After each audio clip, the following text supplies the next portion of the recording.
or not they wanted to play a little bit more top-end heavy and have this big package. I've even seen people on ladder try out things like Animated Broomstick to give everything in that deck rush that they want to, and Moonfang was part of that, which is pretty interesting. There's a lot of different ways that you can kind of outfit it. I think a lot of people have started catching on to the fact that Moonfang in a trade-centric type tempo matchup can just get tons of value, and of course hit like a truck if Moonfang just goes face and ignores your opponent's board as well. So topping straight to it, we have Rogue versus Warrior, a matchup that Warrior should have that edge as we were talking about.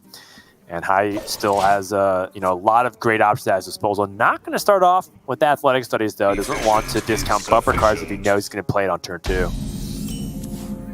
Yeah, the one thing that it does do is allow you to potentially find an answer to Octobot in Kargath Blade Fist. If he had played it on 1, he could coin Kargath Blade Fist now and not even allow RDU to have the opportunity to get the discounts with the Octobot. So generally in those situations, I'll still play the Athletic Studies on 1 and just eat the mana costs, right, if I end up playing bumper cards anyway. But Hi3 opting to wait a turn and not going to be punished by this play. It doesn't look like RDU is going to go for a Octobot activation. Maybe if he had picked up something super impactful here, it would have been the case, but the hand was already cheap enough as it is, and there wasn't that many crazy impactful cards that would have allowed for it. So we'll see if that's the case. Yeah, Octobot will likely just get eaten up, but Potion of Illusion is a very interesting card for this matchup because a lot of times you can get a ton of value of cards. You can go for big swings and you can bounce back some prize plunders. We'll see if that's going to make a difference, but the Kargath is going to get some good amount of value for Hi3 after all. Yeah, that's a big deal too. A lot of the Rogues decks are predicated on being able to push out a lot of card value and tempo at the same time for very cheap. And the idea for RDU was to hopefully discount his hand, get it all back, and rinse and repeat and continue to get those incremental advantages and poke down the opponent. Now, without the ability to discount his hand, has to work a lot more honestly with what he has at the moment. Part of me just wonders if a straight up Potion of Illusion is fine right here. It's kind of like 4 mana draw 2. And the Foxy Fraud being at 1 mana is actually pretty solid for enabling combos moving forward. RDU agrees, pulls the trigger. And it's not because I think this is a good play. I think it's just that RDU doesn't have many better plays. Yeah, it's very hopeful to think that the Potion of Illusion is going to get better, because one thing Rush Warrior does really well, especially you start to get to these 5, 6, 7 mana turns, is pick apart your board. They usually won't let you have board for multiple turns in a row, and RDU's hand didn't really have anything that was telling him that he was going to be able to get more potion value, so to spend his mana. Oh yeah. Deck of Lunacy, not really applicable in a rogue deck given how they have just very cheap spells, but I mean, we've talked about how you're using cards to almost draw 2. Refreshing Springwater does that. Potion of Illusion, and again, if he so desires, wants to go on the value train. I kind of wonder if he feels like Flurry, there's any merit to it, because he can use that to fight back for board at a very cheap mana rate, but it seems like RDU is just going to eliminate the board and go back to what he wanted to do earlier, which was build up slow and steady board advantage. Yeah, and it's all temporary. One of the biggest reason, I suppose, you could say why Rush Warrior has such a good matchup against Rogue is that plays like this, like Rogue oftentimes relies on getting this kind of chip damage in, and then they can assemble damage combos in the late game to get those last points of damage. Rush Warrior, while they may fall behind for a turn, a lot of times the only reason why they're falling behind is because they're building up resources or buffing their hand. And then they go for this big swing, and all of a sudden Rogue's in this position where they have to start throwing this burn damage into minions and trying to fight aggressively for the board, and eventually fall behind. And Rush Warrior just has a bunch of big stuff. RDU from Secret Passage does hit Jandis, but no mana to play at this turn. gonna have to use Wicked Stab just to clear things off and play Cult Neophyte, which is just feels so bad to play against Rush Warrior because they don't play that many spells. There's nothing in Hi3's play that has shown that he's trying to set up for any type of conditioning. So this is brutal, and it's only gonna get worse, I feel.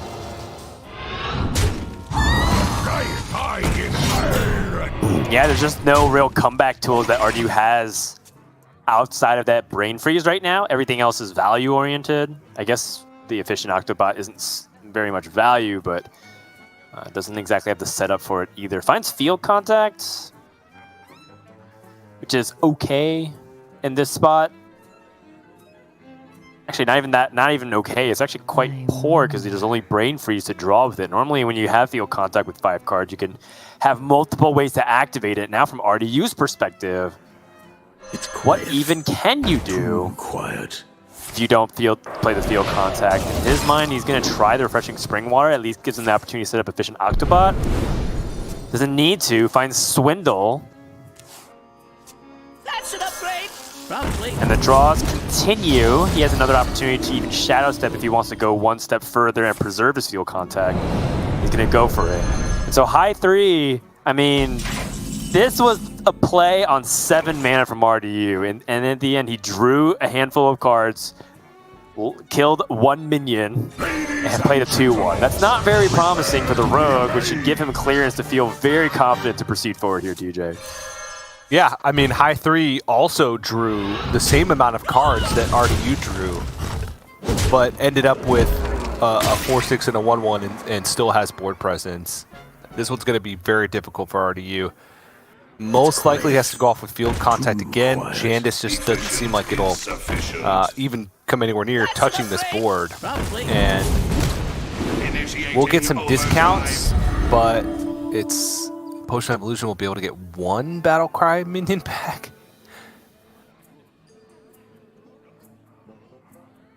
I mean, I guess if you can keep going, might as well if 0 mana. 1, 2, 3, 4. No, it's only 3, right? 3 cards played. I wonder.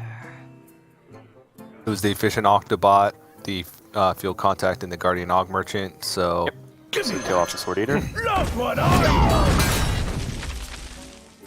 Fight a Potion of Illusion. 5? Choose soon. Just a little off. That's an upgrade. Probably. Okay.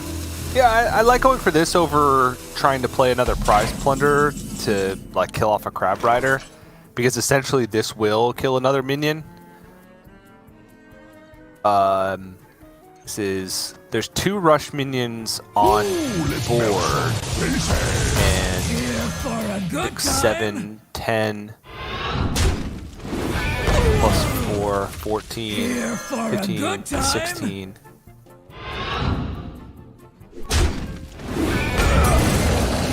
It's close. 22? It wasn't, I don't think it was quite lethal, but it's enough damage to warrant playing the ETC, I think. Yeah, I mean, it's still got a lot of chip damage. You have Alex Ross next turn, you're setting it up, Rogue can't heal. RDU is just pretty dead. Even if he doesn't get the kill here, the Warrior just completely steamrolled RDU's Rogue, and there's just not a lot that Rogue can get started with when the Warrior has a powerful curve that has stat buffs, rushers to pick apart every board that they set up, and pressuring their life total while being able to keep up their resource count the way that Hi3 has been able to do. This is what Warrior thrives on in the current metagame, which is preying on Rogue in particular at the moment. But Rogue is just so versatile and stable against all the other classes that it just feels like one of those dynamics where you do want to put Rogue into your lineup, and I don't think anyone can be faulted for bringing it to this tournament. But we're going to be seeing this a lot, it feels like, as we have in the Grandmaster season, and as well as for the rest of this weekend. Yep, it seems like we're kind of establishing a pattern of the standard lineup, with Rush Warrior and Miracle Rogue being a part of that, being a large part of those standard lineups, where You see the Rush Warriors take wins early in series because it's either in the mirror matchup or against Rogue, and then you proceed to play the series with your remaining 4 decks after that. Seems to be what we're seeing, and looks like we're not going to break that trend. This Hi3 does take that victory. All right, well, Hi3 takes a very convincing game number 3. Pretty straightforward, cut and dry. You know, TJ and I, if this was Grandmasters, maybe we're just like, oh my god, he has Alex draws on 9. He wins the series. This is pre-recorded. This is all part of the rems. We're just providing extra coverage. And it just goes to show you how, you know, in the current metagame right now with the way tournament lineups are working, you're going to have these kinds of matchups where you're dedicated certain classes to counter others. It's just expected at this point. And I think RDU knew that going in. The question does become, you know, where do we go from here for RDU, right? Like, you know, Hi3, even though he kind of went into this matchup knowing that it was very unlikely that he was going to beat that Warrior, does he still feel confident going to games 4 and 5? Yeah, and is going to depend on the matchups. Does have, actually, that's not Token Druid, that is the Clown Druid, I believe, for Hi3, or Beast Druid. I honestly don't know, because these lists are cutting like some of the top end, like 1 Survival of the Fittest, 1 Carnival Clown. There you go. You take a look at it yourself. To make room for Cenarian wards, because life gain has become more important with the additional aggro decks that people may have expected in the field. If you're expecting to ban Priest in any given lineup, you could be susceptible to Hunter and Shaman if you don't at least acknowledge their existence. So while it does cut away some of its power against like the super greedy control lists, it does gain power in some of those faster matchups by adding in the Cenarian ward. So this deck is interesting. Obviously, you know, it like any non-token druid, it lives and dies by its ability to draw ramp. But that's been how that's what Druid has been like for many years. If you're not playing an aggressive Druid, is that ramp, and you do have ways to kind of make up for not drawing an opening hand. You have nature studies to try and get it out, or you have a more of the lightning bloom innervate type things to try and cheat things out early. And you can see Hi3 already aggressively just trying to mulligan for that overgrowth. Guess the weight is also I guess a bonus card in the mulligan, because sometimes you get 2 draws off of it. So all right, well, TJ, personally, I'm not sold on this Druid deck. I think Clown Druid is a very appropriate moniker for it, because I just feel like I get clowned on, or the deck is played by clowns. I don't understand it. It just feels like one of these decks that, you know, I'm just going to go ahead and say it, TJ. I feel like if I lose, it's because I got high rolled. Like, they had wild growth into the overgrowth, into like everything perfectly. And I was just like, what? How do you always have ramp? I don't know. I don't understand it. And partially, I feel like these tempo decks are just going to really give Druid a hard time. It punishes them a lot if they're not able to get things going in the right curve. And I can't tell you how many times I got upset by losing to this deck. And I said, okay, I'm going to give it a try. And then I just get like an unplayable hand. I'm like, how does this deck do anything but die if you don't draw the right half of your deck? Well, I mean, that's how the deck functions. You're not getting high rolled. The deck's just operating how it's supposed to, Dan. Which is high rolling you. Yeah, I guess so. Well, I mean, regardless, I'm gonna go ahead and guess wrong. I'm looking for a few good mercenaries. And now RDU curves out with the golems. TJ, this is already potentially going to hurt a lot. Well, doesn't find the stat buffs. Okay. Yeah, or like summon a copy, or really anything proactive. Interestingly enough, spell damage might not be terrible. He can hold on to the golem for a little bit longer and then use that for some to make the burst pack a little bit more of a punch. But expecting a ramp turn going into this turn means that he was looking for the powerful possible. All right, draw 2 cards. Still big. Drawing cards, still good. And Hi3 does not have guardian animals. It's not. He has the Primordial Protector and can rush with the Animator's Broomstick. Yeah, it's not great stat-wise. But maybe this is just good enough to get there? Yeah, the problem is the follow-up turn for Hi3. Because he's overloaded for 2 mana crystals next turn, there's not a great play outside of maybe just ramping up. So if RDU can clear some of this off and maybe build a little bit of a board, which certainly seems possible. Brain Freeze and just a One Thief alone will clear up Strongman and the Primordial Protector. So this is the window of opportunity, I suppose. Okay, Yep. Cold Neophyte could be big as well. Yeah, it's actually kind of huge to make sure that Hi3 can't immediately play Guardian Animals if he somehow draws it. Okay. Hi3, quick snap of the finger, picks up Twilight Runner, immediately entertaining the idea of playing that. Ramp has largely lost its luster here. Wild Growth and Overgrowth do basically the same thing. Has to start trading down. RDU also, by the way, has just a Mask of Cthulhu on 7 to rip and maybe pressure the life total here of the Druid. Oh my goodness! Killing the Twilight Runner is also quite the bonus. Wicked Stab in hand. I mean, this is... Hi3 just getting kind of beat down here. And, I mean, Teacher's Pet is really the only defensive tool that he has. I mean, this may be a situation where Hi3 needs to go for the Primordial Protector and hope that there's a taunt minion. Because there's only one Survival of the Fittest, this would pull either Cenarian Ward or Guardian Animals. And there are some 8-drop taunts. There's Tyrion, there's Alakir.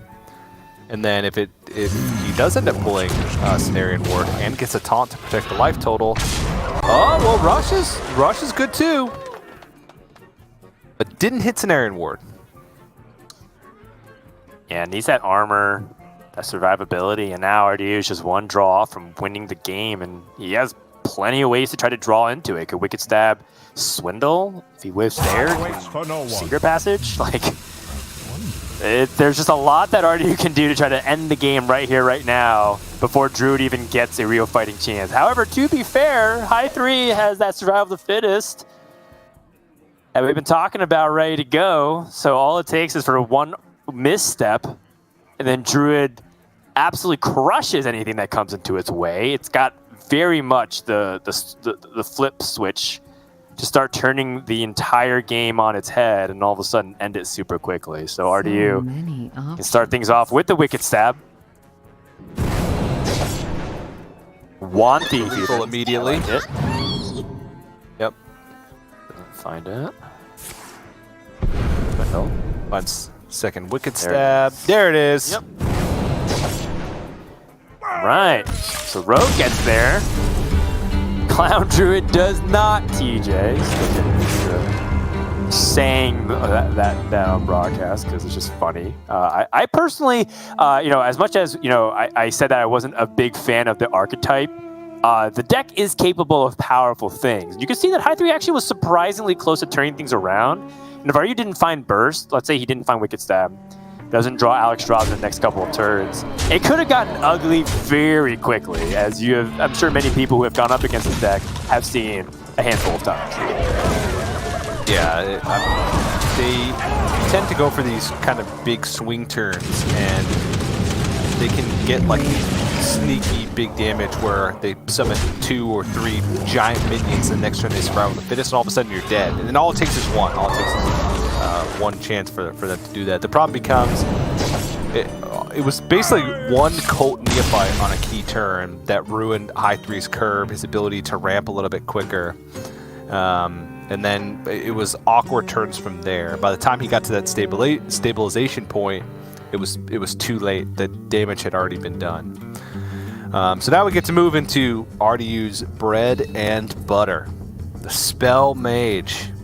Just except for the Flame Strike, which is in its own column, so you can ignore that. Just all 2-ups, just clean Hearthstone. Except for Deck of Lunacy, you can only play one of them. But I like the fact that he's playing Deck of Lunacy. True. There's who, two TJ? Rune Orbs Get in there. Rune Orb into a Deck of Lunacy, then draw Deck of Lunacy and Deck of Lunacy again. Not that he should, but he could. That's just a straight up hard fact. You're spitting facts right now. And Actually, I've only done it twice, and I've lost both games I've done it, right? Just as experimentation. The first time I was like, I don't know if this is good or not. Let's try it. Second game, I'm like, okay, but I just really want to know if that was a low roll or if this is really bad. It turns out it's not.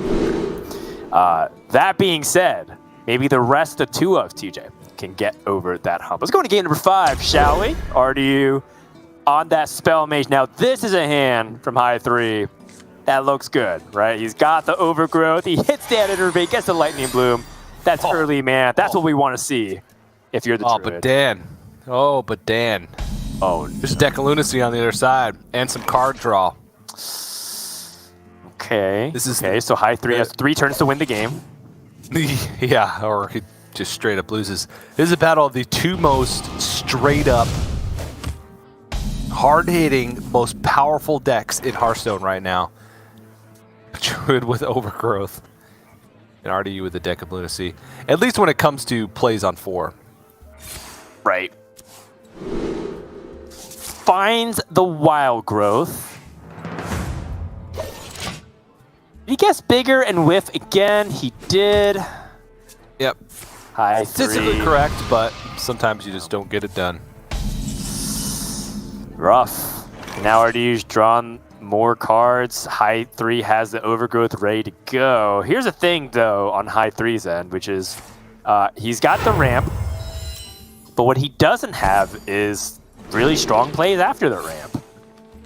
Yeah. But his deck is filled with them, so Supposedly. he's bound to find one at some point. See, boom, there you go. Right? Hey, it's something. I mean, you could play that right now. Then you have 2 Overloaded Crystals to play the Lake Thresher next turn. Why wait? Yeah. Yep. Well, why wait? It's literally the only card in your deck that can corrupt Carnival Clown, but Carnival That's Clown fair. is also a 1-of, so the likelihood that he draws it at this point is pretty low. Okay, well, an Apex is the first card picked up off of the Deck of Lunacy, and they're playing so fast that Fast. Oh, you can't attack into it and get the Frenzy. Well, I guess you could ping it with your own hero power. yeah, I don't think he's too concerned about that. No. I mean, this game's just gonna end soon. This is so much damage. Oh, Cascading Disaster too? That's like the best card against this deck. no, he's got Survival of the Fittest next turn, TJ. Hi3's just gonna die. He's dead. He's dead. He's dead. He can't do anything. Oh, no, he can dead Lunar yet. Eclipse. He can Lunar Eclipse. Okay. Can Lunar Eclipse, also a hero power, was enough to save. But let's be real, yeah, he is dead. He's got a Lightning Bloom in hand. Dead. RDU has double Rune Orb, Fireball. Libram of Justice. Sweet. Can Libram and then push and then win. Yep. Yeah, because he has a double burn for the 10 damage next turn. So as long as he gets that Druid to that place, There must be he'll be fine. And RD just has to worry if he gets there if Hi3 say plays Carnival Clown, right? Because that's a bunch of taunts, so he can't use his minions. He'd still be able to get there. ultimate Potem!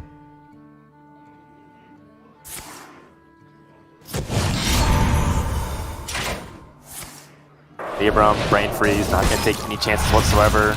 Rune Door, it's all good. Do not disagree with any of that. RD finds ways to generate more stuff, primordial studies and the evocation, all of it's totally fine and dandy. He's gonna push, but high on his last turn, unless I honestly don't even know what the unless would be in this situation. Oh, no.